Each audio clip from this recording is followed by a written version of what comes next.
Aujourd'hui, j'ai l'immense privilège de vous présenter un de mes plus beaux bâtiments à Ottawa, un joyau du patrimoine non seulement de la capitale nationale, mais du Canada, la Bibliothèque du Parlement, qui est même considérée comme étant un des plus beaux bâtiments de style néo-gothique au monde.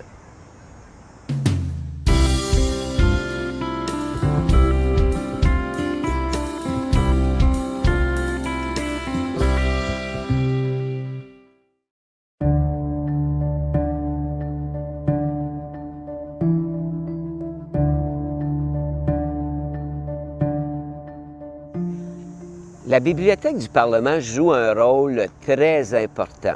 Essentiellement, elle sert pour donner de l'information, elle fait de la recherche, de la référence pour les parlementaires et leur personnel, ainsi que pour les sénateurs et leur personnel, mais aussi pour les hauts gestionnaires de la fonction publique, mais également pour tous les comités, les commissions. Alors, bref, tout ce qui tourne autour de la vie parlementaire, mais aussi on peut venir en aide à d'autres délégations, on peut faire des prêts entre bibliothèques.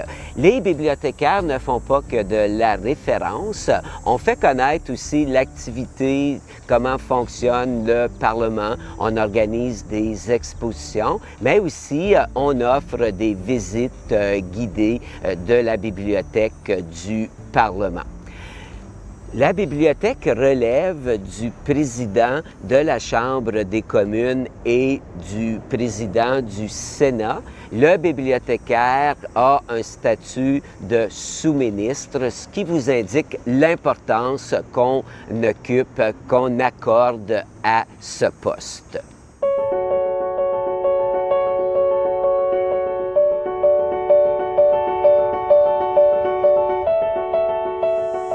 À la Bibliothèque du Parlement, on retrouve quelques 600 000 livres, soit 17 kilomètres de documents, mais c'est important de savoir que la majorité des bibliothécaires ne travaillent pas à la Bibliothèque du Parlement, que la majorité des documents ne sont pas à la Bibliothèque du Parlement, mais dans plusieurs autres bibliothèques et centres de référence.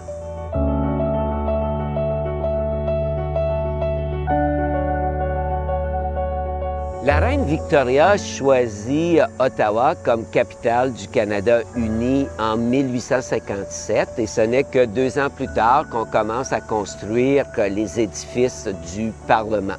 La première session du Canada uni a lieu en 1866 et l'année suivante, en 1867, Ottawa devient la capitale du Canada de l'époque, c'est-à-dire le Québec, l'Ontario, le Nouveau-Brunswick et la Nouvelle-Écosse. C'est important de rappeler que la bibliothèque n'est pas prête à l'époque, puisque c'est une structure très compliquée que l'on va terminer qu'en 1876. La bibliothèque va échapper par miracle au grand feu du 3 février 1916 et on va voir plus tard comment. Ce qu'on connaît moins, c'est le grand feu de la bibliothèque de 1952. C'est un problème technique, électrique dans la voûte. Alors, c'est le pire des endroits. Le feu va faire rage pendant 10 heures et les pompiers vont déverser 750 000 litres d'eau. Alors, vous pouvez vous imaginer les dommages, particulièrement au parquet de marqueterie. Alors, c'était un beau parquet de bois précieux, de cerisier, noyer, chêne, mais il est tellement abîmé qu'on va devoir le refaire. Alors, ce qu'on voit aujourd'hui, ce n'est pas le parquet d'origine. En revanche, on va retirer les belles boiseries avec là, tous les motifs. En fait, on avait des milliers de fleurs, mais aussi beaucoup de bêtes mythiques là, qui représentent très bien la période néo-gothique. Alors, on va envoyer tout ça à Montréal et finalement, on va les remettre en place. Alors, ce que l'on voit aujourd'hui, on peut quand même dire que c'est les boiseries en fait, c'est les boiseries de 1876. En 2002, on va fermer complètement la bibliothèque, on va retirer les livres, les bibliothécaires vont déménager sur la rue Sparks et pendant 4 ans, on va restaurer la bibliothèque, mais aussi on va moderniser avec, bien sûr, aujourd'hui, toute la haute technologie et s'assurer aussi qu'on ait l'air et l'humidité contrôlés. Et c'est finalement en 2006 qu'on va réouvrir la bibliothèque et tout ça à un coût de plus de 50 millions. Pour les gens d'Ottawa, pendant quelques années, la bibliothèque était complètement enveloppée. Et en 2006, quand on a enlevé tout ça, ça a été la stupéfaction de voir à quel point la bibliothèque de l'extérieur avait repris ses couleurs. Alors, tout ce qui était bleu, ce qui était rouge, était pratiquement disparu, alors que tout ça est revenu. Alors, chapeau à tous les artisans et artisanes de la restauration. Dernier petit détail sur l'histoire de la bibliothèque. Quand on a inauguré en 1876, il n'y avait que les armoiries que de 7 provinces, alors qu'on sait aujourd'hui que la Confédération, c'est 10 provinces. Mais il faut rappeler qu'en 1876, l'Alberta, la Saskatchewan et Terre-Neuve ne faisaient pas partie de la Confédération canadienne.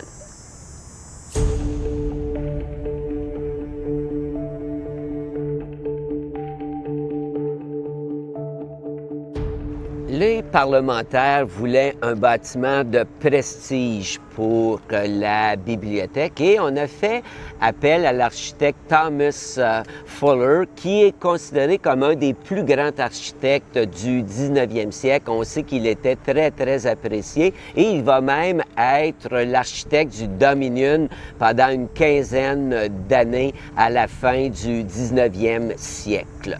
Fuller va adopter un style néo-gothique de la belle période victorienne. Alors, c'est un bâtiment très flamboyant, particulier, unique au Canada, puisqu'il est octogonal, il a 8 côtés et en plus, il est situé sur un promontoire. Alors, il domine totalement la rivière des Outaouais, le parc Major Hill et lorsque on est du côté de Gatineau.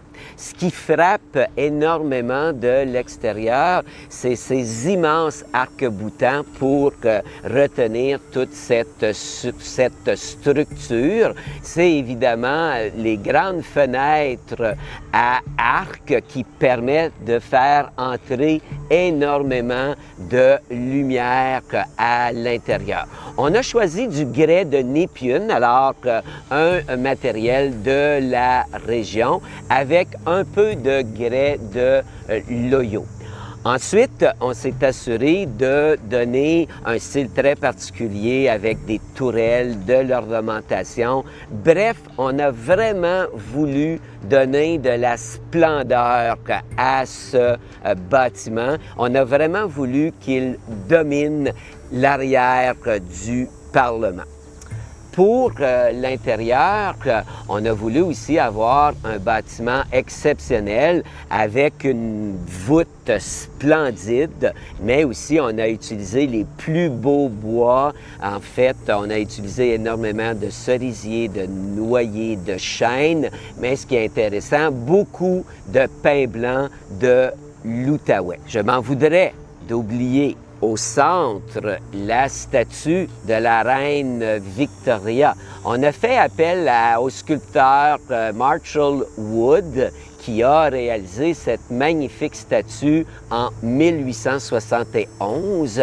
Elle est de marbre blanc et ce qui est intéressant, c'est une statue de la reine Victoria, mais au cœur de sa jeunesse, de sa splendeur royale, alors qu'on est souvent habitué de voir la reine Victoria à la fin de son règne. D'ailleurs, sur la colline parlementaire, on a une magnifique statue de la reine Victoria faite par Louis-Philippe Hébert, mais c'est à la fin de son règne. C'est vrai que la reine Victoria a régné sur l'Empire britannique et sur le Canada de 1837 à 1901.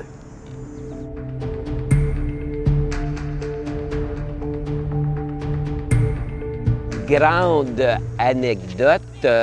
Pourquoi est-ce que la bibliothèque n'a pas brûlé lors du feu du Parlement du 3 février 1916?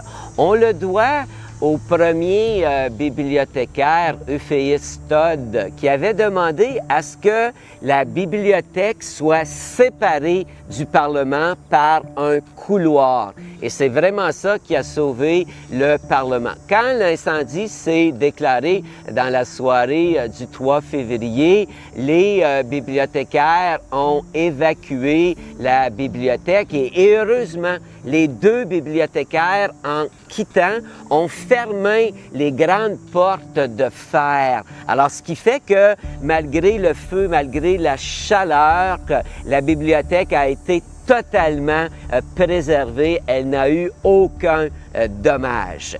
Et après l'incendie, on a des photos où on voit que finalement, il n'y a plus absolument rien sur la colline, en fait, le Parlement, l'édifice central, et tout ce qu'on voit, c'est cette immense bibliothèque octogonale. Quand le Parlement n'est pas là, parce qu'on va reconstruire le Parlement en 1920, on va revenir, les parlementaires vont revenir siéger, mais quand on n'a pas le Parlement, c'est là qu'on voit comment ce bâtiment-là est emblémique, à quel point il est imposant et qu'il domine la colline parlementaire. Alors, il faut rendre hommage à ce monsieur Todd qui a été un visionnaire et qui a sauvé la bibliothèque du Grand Feu de 1916. En 1976, la Commission des lieux et monuments historiques du Canada a reconnu la Bibliothèque du Parlement comme un lieu historique national. Alors, c'est réconfortant de savoir que ce bâtiment exceptionnel, extraordinaire, est protégé pour les générations à venir.